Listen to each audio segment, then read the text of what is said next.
गोपाळ नावाचे टेलर बाहेर या. काय झालं जामकर साहेब? सापडला का साकेत? कुठे आहे ते? कुठं पळाला? हो, काय चालवलंय हे सगळं? हा?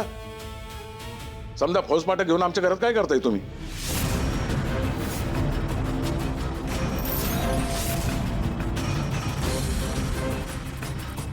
दुपारपर्यंत मी गावावर शोध घेतला, तो काय आम्हाला सापडला नाही.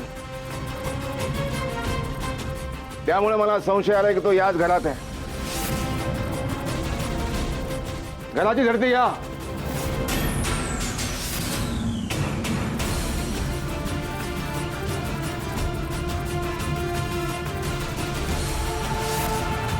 होय होय, आहे ना, घरातच आहे. त्या आमच्या खोलीमध्ये लपून ठेवलंय त्याला.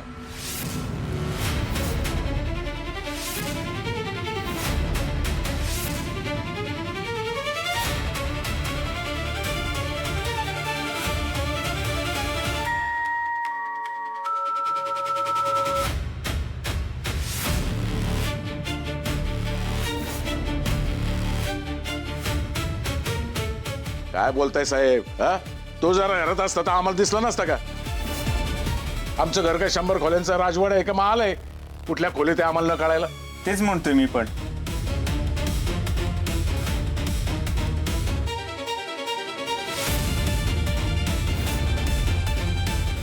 अहो, आमच्या घरात असता तर आतापर्यंत कुणाला ना कुणाला तरी दिसलंच असतं की.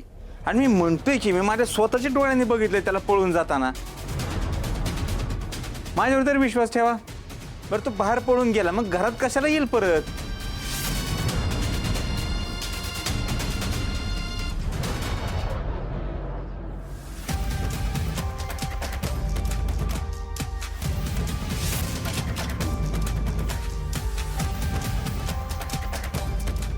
गोपाळ नावाचे टेलर कुठल्याही आयडिया करायचं बाहेरच्या माणसाचं मी ऐकत नसतो. पोलिसाला संशय आला, संशयाची शहानिशा करणं आमचं काम आहे.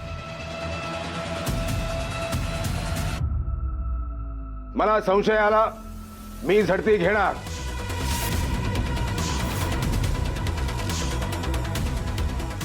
झडतीला सुरुवात करा. चला, घराचा कोपरा न कोपरा पिंजून काढा. तुझा घर. हो, जामकर साहेब,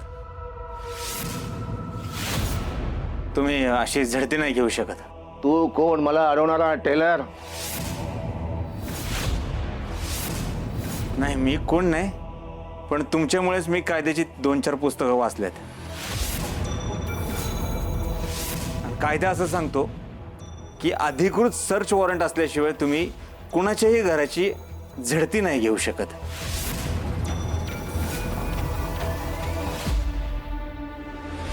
हे बघा जामकर साहेब, मी काय तुमचा दुश्मन नाही किंवा तुम्ही आमचे शत्रू नाही. मला सगळं कळतंय. साकेत तुम्हाला सापडला पाहिजे, किती महत्वाचं आहे, सगळं ठीक आहे. पण हे सगळं गावात जर कळलं तर आमची पुन्हा बदनामी होईल.